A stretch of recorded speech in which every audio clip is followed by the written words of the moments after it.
Brown here with Drum Magazine 2015. We're still in the Gretsch room. This time we're over here with Brent from Gibraltar. How's it going, everybody?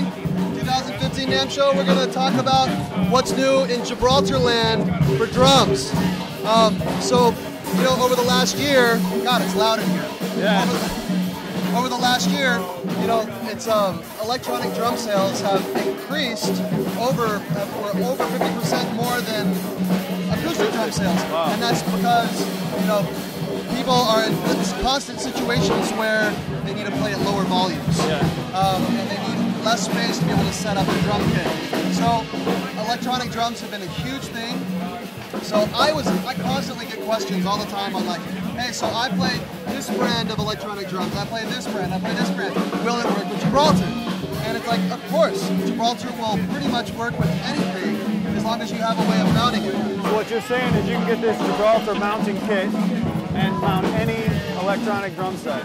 Yes, this is our Stealth E-Rack. It's a Chrome Series Stealth E-Rack that works with a 4-piece, 4 pads. It holds a module and 3 other cymbals with plenty other room to expand.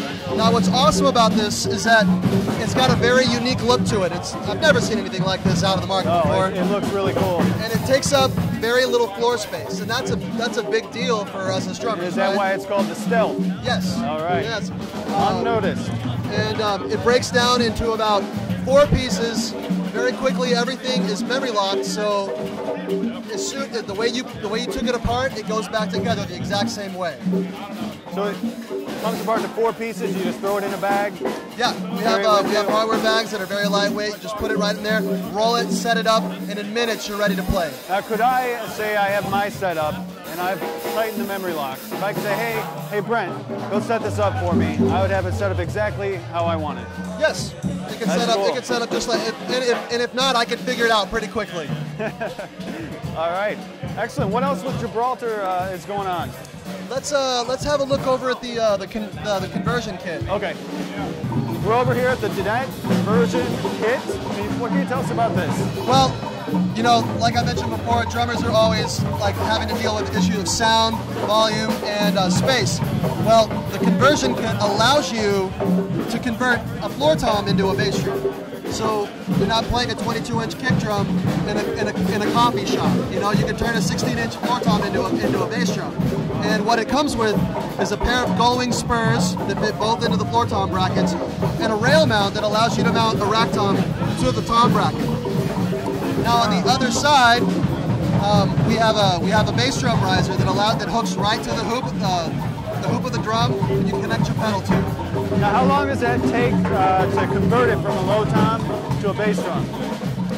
Just like, you know, probably 3-4 minutes. It's just a matter of pulling out the spurs, putting in the new ones. Yes. You know, and what's great about this is we offer it in 2 different type of specs. One spec is the 10.5 millimeters, so those players that usually that have to play drums like Tama or Ludwig, with the smaller diameter L rods. Right. Will work for that. Also, we offer the 12.7 that work for brands like DW, Gretsch, that need the larger diameter L rods. So any drum kit you have, got it for both. You've got it.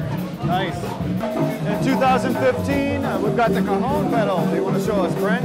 Yeah, so this is our 2nd generation strap drive cajon pedal, and we made some adjustments to it from the last version.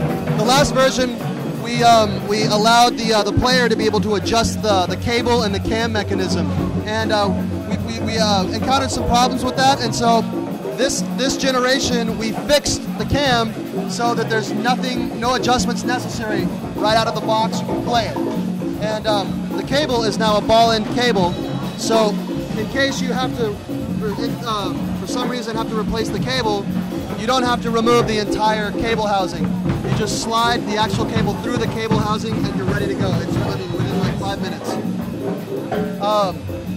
Now the beater is actually, instead of a softy flat beater like we had in the previous version, we have it almost looks like a black tennis ball. Yeah, that's exactly what it is. Like a black rubber tennis ball. So it gives you the rebound and more of the effect that you're actually playing a bass drum as opposed to a cajon. Yeah. So now that's the strap drive version. Here's the chain drive version right here. So are you familiar with the difference in feel between a strap drive and a chain drive? I am, but if you want to explain... So, those of you that aren't familiar with the difference between a strap drive and a chain drive, the strap drive is a little more fluid, smooth. The chain drive is very strong and powerful. So, what we did to the cam on this chain drive pedal, which is we added a roller cam mechanism on it instead of the rocker arm. Now, what that does is that kind of makes up for the fluidity that a chain drive lacks, and allows the pedal to be more fluid and smooth. It still has all the same other features that the strap drive does. The cam mechanism is a little different this time. So the hardware is the same, well, most of it except the chain and the cam. Yes, and the pedal board is upgraded to the G branded pedal board. That's a little bit, the same G branded pedal board, but a little more smooth. Yeah. This is on our upper end pedals right now. Now you mentioned on the other pedal and this pedal that they come pre-adjusted, ready to go right out of the box, which is really great. But if you want to make an adjustment, such as like the tension, you can still do that? Yes, the spring gives the player that adjustability. But as far as the cable, that's fixed because we know the exact placement of the cable that's going to be optimal to make the pedal feel the best that it possibly can, and we're not going to let anybody change that. So leave the adjustments to the pros. So thank you, Brent, for showing us around the new Gibraltar gear. No problem, man. It was a pleasure as always. All right, look forward to more Gibraltar stuff in 2015. Visit Gibraltar.com, is it? GibraltarHardware.com. GibraltarHardware.com, and don't forget to visit DrumMagazine.com. Keep drumming.